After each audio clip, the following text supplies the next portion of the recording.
بسم اللہ الرحمن الرحیم۔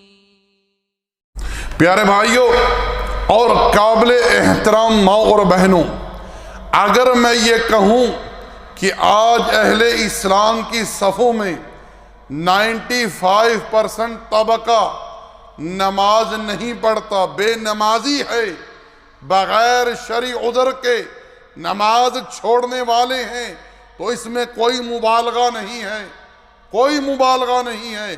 ایک کثیر تعداد اہل اسلام کی اپنے آپ کو اسلام کی طرف منسوب کرنے والی بے نمازی ہے، بے نمازی ہے۔ اللہ المستعان۔ یاد رکھیں، ایک بندہ زنا کا ارتکاب کرتا ہے، اس کے لیے حد ہے کیا؟ اسے رجم کر دیا جائے، اسے کوڑے مارے جائیں، اسے جلا وطن کر دیا جائے، اس کے لیے آگ کی وعید ہے۔ ایک شخص سود لیتا دیتا ہے، اس کے لیے جنگ کا اعلان ہے، اس کے لیے لعنت کی وعید ہے، جہنم کی آگ کی وعید ہے۔ ایک شخص شراب پیتا ہے، اس کے لیے کوڑے ہیں، سزا ہے اس کے لیے۔ جوا کھیلتا ہے، اس کا گناہ ہے، بات سمجھے۔ اسی طرح ایک شخص اور کسی گناہ کا ارتکاب کرتا ہے، اس کے لیے سزا ہے، وعید ہے۔ لیکن یہ جو گناہ میں نے ذکر کیے ہیں، ان میں کسی گناہ کے متعلق یہ وارد نہیں ہوا کہ اس کے ارتکاب کی وجہ سے انسان کافر ہو جاتا ہے۔ ان گناہوں کے ارتکاب کی وجہ سے انسان کافر ہو جاتا ہے، الا مگر وہ شخص جو ان گناہوں کو جائز سمجھے، حلال سمجھے، وہ کافر ہو جائے گا۔ کیوں؟ کہ اللہ نے ان گناہوں کو حرام ٹھہرایا ہے۔ لیکن ان کے مقابلے میں بے نمازی کے بارے میں کیا حکم وارد ہوا ہے وہ سنیے۔ اللہ کے رسول فرما رہے ہیں۔ کون فرما رہا ہے؟ اللہ کے رسول فرما رہے ہیں، صادق والمصدوق فرما رہے ہیں، جن کے بارے میں قرآن گواہی دے رہا ہے۔ وَمَا يَنْتِقُ عَنِ الْهَوَىٰ إِنْ هُوَ إِلَّا وَحْيٌ يُوحَىٰ۔ رسول اللہ صلی اللہ علیہ وسلم کا گفتگو کرنا یہ اللہ کی طرف سے وحی کے ذریعے ہے، نہ کہ رسول اپنی خواہش سے کوئی گفتگو کرتے ہیں۔ اللہ جل وعلا نے آپ علیہ السلام کا یہ وصف بیان فرمایا ہے۔ نبی صلی اللہ علیہ وسلم ارشاد فرما رہے ہیں، من ترک الصلاۃ متعمدا فقد کفر، من ترک الصلاۃ متعمدا فقد کفر۔ تحقیق جس نے جان بوجھ کر نماز چھوڑی، اس نے کفر کیا۔ اس نے کیا کیا؟ اس نے کفر کیا۔ اور ایک حدیث میں یہاں تک ارشاد فرما دیا، اسلام اور کفر کے درمیان جو چیز حد فاصل کرنے والی ہے وہ نماز ہے۔ یاد رکھیں، جو شخص جان بوجھ کر بغیر شرعی عذر کے نماز چھوڑتا ہے، مرد ہو عورت ہو، اسلام نے حکم دے دیا ہے ایسا انسان کفر کا مرتکب ہے۔ اور علماء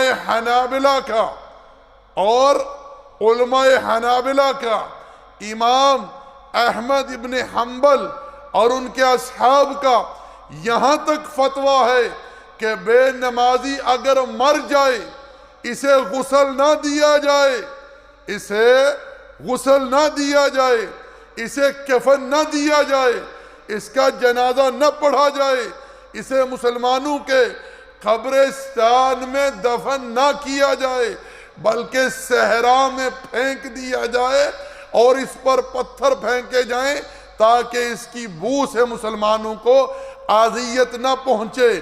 یعنی یہاں تک فتویٰ وارد ہوا ہے کہ بے نمازی کا جنازہ تک نہ پڑھا جائے، کیونکہ بے نمازی کے بارے میں کفر کا حکم صادر ہوا ہے۔ اور کثیر اہل علم کا یہی فتویٰ ہے، جو بندہ جو بندہ جو بندی بغیر شرعی عذر کے نماز چھوڑتا ہے یا چھوڑتی ہے، ایسے لوگ کافر ہیں۔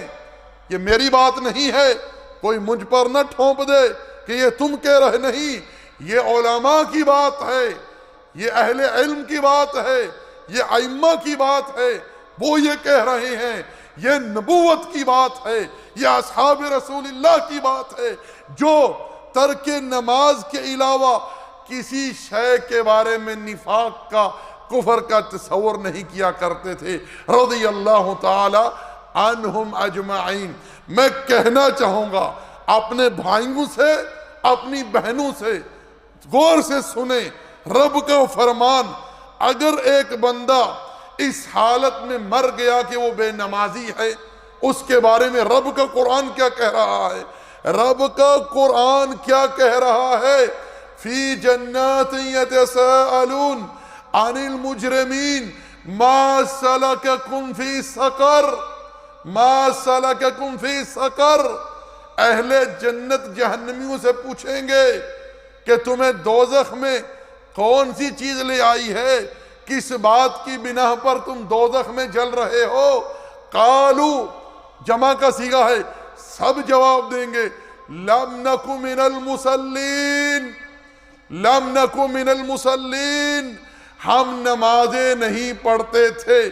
اے میرے بھائیوں اور میری بہنوں، اگر اس حالت میں موت آ گئی، بے نمازی مر گئے، تو آگے معاملہ بڑا خطرناک ہے۔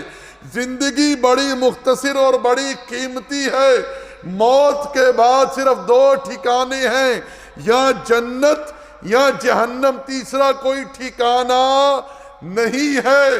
اس لیے توبہ کر لیجئے، جب تک روح اور جسم کا تعلق باقی ہے تب تک نماز نہیں چھوڑنی۔ اللہ نے اپنے پیغمبر کو، امام الانبیاء کو، سید ولد آدم کو حکم دیا، وَاعْبُدْ رَبَّكَ حَتَّى يَأْتِيَكَ الْيَقِينُ، میرے رسول اپنے رب کی عبادت کیجئے، کب تک؟ جب تک کہ آپ کو موت نہیں آ جاتی۔